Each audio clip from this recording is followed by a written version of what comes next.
Welcome to the Imagine Learning Inquiry Orientation Series, made in partnership with Kathy Swan and the Making Inquiry Possible team, designed to help you make inquiry possible in your classroom.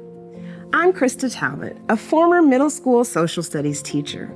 I'll be drawing on my 20 years of experience in the classroom as your guide on the next step in your inquiry journey. This orientation series is a set of 3 courses designed to break down the mysteries of inquiry. We'll provide you with manageable steps, an easy checklist, and a viewer inquiry challenge that will help you create an exciting and engaging inquiry-based classroom. At the heart of this video is the Making Inquiry Possible project.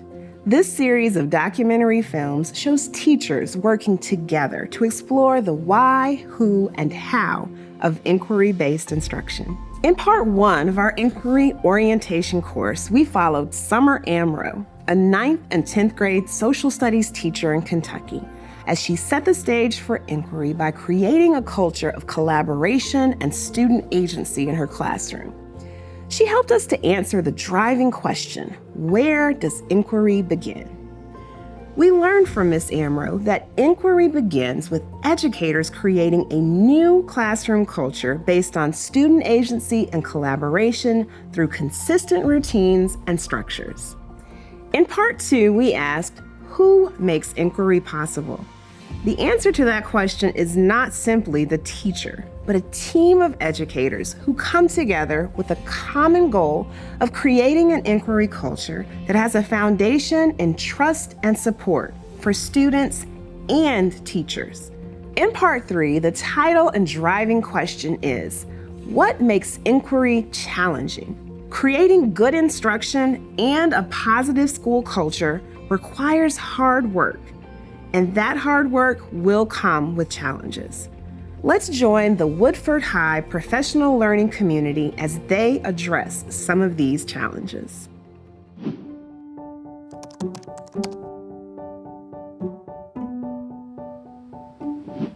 So knowing that we are actually going to have an assessment that is going to include words like compelling question and inquiry and claim making and arguments, and we still don't have a lot of test items or anything to go on.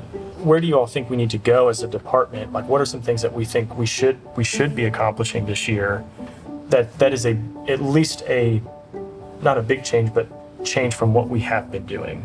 I don't know if I'm expecting the same argument outline necessarily as Sarah is. So I think that's something that would be a good next step for us to take. Sure. I think that's spot on. I think because assessment forces you have to do it. Yeah.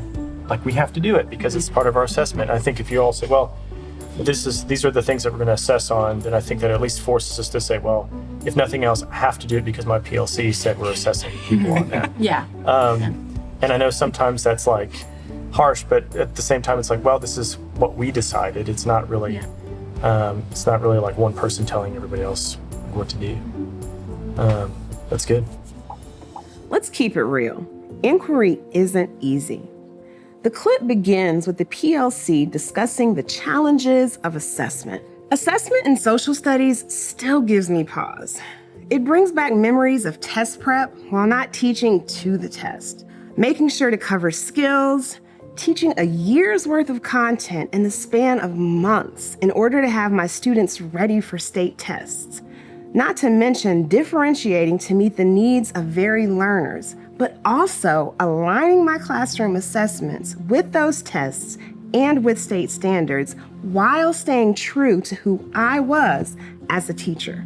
In the clip, Ryan Lewis, the Social Studies Department Chair, guides the PLC through a discussion on what the team could change going forward. He encourages his team by specifically noting that the changes can be small. Within your team, you can begin to look at minor ways to shift your assessment based on the goals that you have set. Those goals don't have to be monumental. Let's watch Ryan speak to another challenge teachers know all too well: time. The biggest thing that I hear from teachers is it's going to take a lot of time. The answer is yes, yes and no. If it's done well, inquiry, I don't think is any more difficult than trying to get students to learn anything else. It's just it's a paradigm shift in how you're thinking about it. And so I've just led with questions. And so I will a lot of times ask, well, what are you teaching right now? Well, what is it that we really want students to know? What are the questions that historians would ask in this situation? What would a political scientist ask in this situation? And why is that worth answering?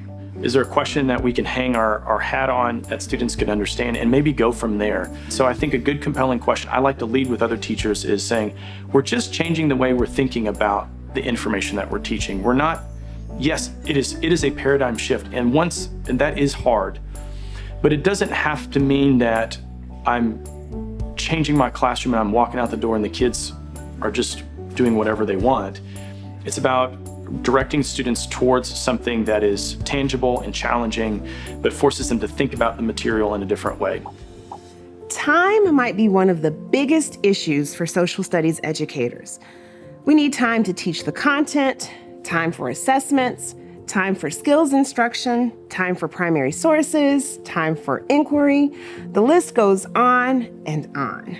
But it's time, no pun intended, to start to shift that thinking. Once you set up this routine and establish an inquiry culture, you save time. By creating student agency, the students have consistent and clear expectations and are empowered to take control of their learning. Now that we've addressed some of the challenges that the grown-ups could face, what about the students and their challenges with inquiry?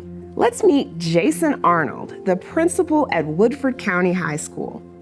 In this final clip, he talks about one of the biggest challenges that students face.